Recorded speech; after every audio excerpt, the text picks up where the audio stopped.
नमस्कार, आप देख रहे हैं डीटीवी भारत और मैं हूं आपके साथ ऋतिक। जैसा कि हम सब जानते हैं कि बिहार में कोरोना के बढ़ते संक्रमण को देखते हुए 10 दिनों तक का लॉकडाउन लगा है और इस लॉकडाउन का एक ही मकसद है कि कोरोना की चेन को तोड़े। उसके लिए सबसे बड़ा सहयोग जनता का। सरकार ने अपना काम किया है, ठीक है, देर आई दुरुस्त आई, लॉकडाउन लगाया गया, लेकिन सबसे बड़ा यहां पर सवाल यह है कि जनता क्या कर रही है। क्या लॉकडाउन का पालन कर रही है या फिर लॉकडाउन का उल्लंघन कर रही है? अगर लॉकडाउन का उल्लंघन कर रही है तो सख्ती से प्रशासन उनके साथ पेश भी आ रही है, और अगर आप लॉकडाउन का पालन कर रहे हैं तो जाहिर सी बात है आप कोरोना की चपेट में आने से बचेंगे।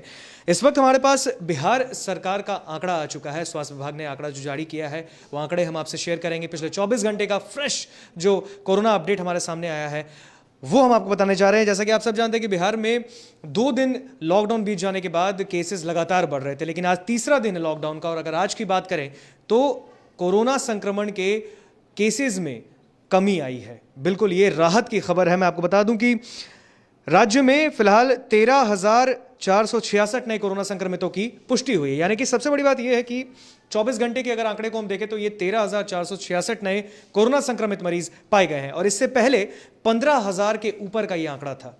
आप समझ सकते हैं कि 2,000 की कमी साफ देखी जा सकती है कोरोना संक्रमित के मरीजों में। तो कहीं ना कहीं लोगों का जो अटेंशन है, लॉकडाउन का जो जिन्होंने पालन किया है, जो अनावश्यक घर से बाहर नहीं निकल रहे हैं, वो कोरोना की चपेट में नहीं आ रहे हैं, और जाहिर सी बात है कि कोरोना के आंकड़ों में भी नहीं आ रहे हैं। तो ये राहत की खबर है कि 2,000 अप्रॉक्स 2,000 की जो अगर हम देखें इस ग्राफ को तो 15 और 13 आज 2,000 कम आई है। तो कोरोना धीरे धीरे घटता जा रहा है अगर लोग सतर्क होंगे तो। मैं आपको बता दूं सिर्फ राजधानी पटना की बात करें तो पटना में सर्वाधिक 2,410 नए संक्रमित मिले हैं। तो जैसा कि आप सब जानते हैं कि 3,000 पार था हमारा आंकड़ा, और अब 24 घंटे की बात करें तो 2,410 नए कोरोना संक्रमित पटना राजधानी के जिले में पाए गए हैं। और इसके बाद अगर हम बात करें तो भागलपुर में 512, मुंगेर में 603, मुजफ्फरपुर में 630, नालंदा में 548, सारण में 509, सुपौल में अगर बात करें तो 513, वैशाली में 509, और पश्चिमी चंपारण में कोरोना संक्रमित जो मिले हैं वो 537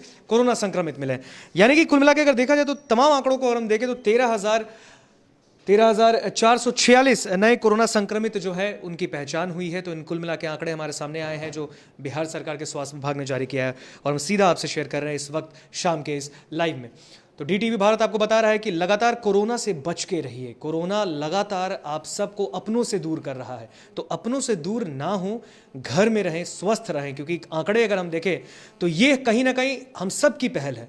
हम सब अगर अटेंशन अगर उस चीज़ की लेंगे, हम उससे सतर्क होंगे, तो जाहिर सी बात है कि कोरोना का जो दर है वो घटेगा। अगर वो घटेगा तो हमारे लिए बिल्कुल ये फायदे की बात है। तो कोरोना संक्रमण की अगर बात करें तो पिछले 24 घंटे का आंकड़ा 13,466 नए कोरोना संक्रमित पूरे बिहार में, पूरे सूबे में पाए गए हैं। और ये बहुत ही क्रूशियल स्टेज है क्योंकि 10 दिनों का लॉकडाउन लगना, बहुत देरी से सरकार ने लॉकडाउन लगाया है क्योंकि लगातार कोरोना संक्रमण का फैलाव हो रहा था, और इसको देखते हुए राज्य सरकार ने आखिर में क्राइसिस मैनेजमेंट की बैठक के बाद सीएम नीतीश कुमार ने यह फैसला लिया। लेकिन फैसला लेने का एक ही मकसद था कि कोरोना संक्रमण की जो चेन लगातार बिहार में बढ़ रही थी, पूरे देश में बढ़ रही थी और बिहार में लगातार बढ़ रही थी, उसको तोड़ना था। और कहीं ना कहीं आज जिस तरीके से पिछले 2 दिन लॉकडाउन की बात करें तो लगातार केसेस वृद्धि हुई थी, कोरोना संक्रमितों की आंकड़ों में वृद्धि हुई थी, और आज जिस तरीके से केसेस सामने आए 13,466, तो पिछले 2 दिनों का आंकड़े में ये कम है। और कहीं ना कहीं ये इस ओर भी इशारा कर रहे हैं कि बिहार की जो जनता है वो कहीं ना कहीं अब सतर्क होकर भी काम कर रही है। यानी कि जिस तरीके से पिछले 2 दिनों में लोग अनावश्यक घरों से बाहर निकल रहे थे, पुलिस प्रशासन की सख्ती का खामियाजा भुगत रहे थे, वो भी कहीं ना कहीं अब अलर्ट हो गए हैं। तो ये सख्ती और ये अलर्टनेस बहुत ज़रूरी है, क्योंकि कोरोना से अगर बचना है तो सारे गाइडलाइंस का पालन, जो भी सरकार हमारे जो हमारी सरकार ने जो कोरोना गाइडलाइंस का पालन करने के लिए कहा है, लगातार अपील कर रही है, उसका पालन हमें करना आवश्यक है। और उसका देखिए आप आज नतीजा देख सकते हैं कि आज जिस तरीके से पिछले 2 दिनों का आंकड़ा था आज कमी आई है, तो कहीं ना कहीं कोरोना गाइडलाइन का पालन करने का ही ये फल है, और इसको पालन करना हम सब के लिए बेहद जरूरी है। क्योंकि जिस तरीके से पूरे देश के हालात हैं, संक्रमण लगातार बढ़ता जा रहा है, कई ऐसे राज्यों में लॉकडाउन भी लगा है, और बिहार में भी अब जब लॉकडाउन लग गया है तो 10 दिनों का लॉकडाउन, अगर हम सब की यही ख्वाहिश है कि लॉकडाउन का पालन करेंगे तो कोरोना खत्म होगा, कोरोना खत्म होगा तो हम बिल्कुल आम जिंदगी जिएंगे। क्योंकि लगातार जिस तरीके से पिछले साल से लोग इस कोरोना वायरस के संक्रमण में पीड़ित होते जा रहे हैं, लगातार अपनों से दूर जाते जा रहे हैं, तो कहीं ना कहीं इस ओर ये इशारा है।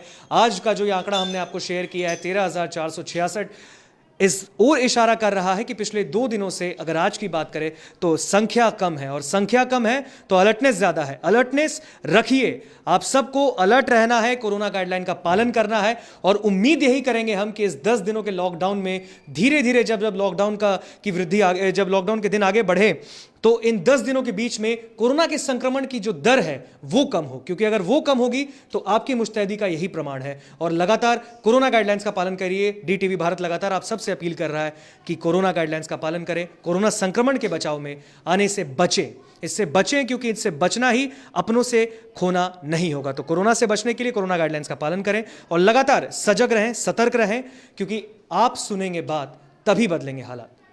नमस्कार।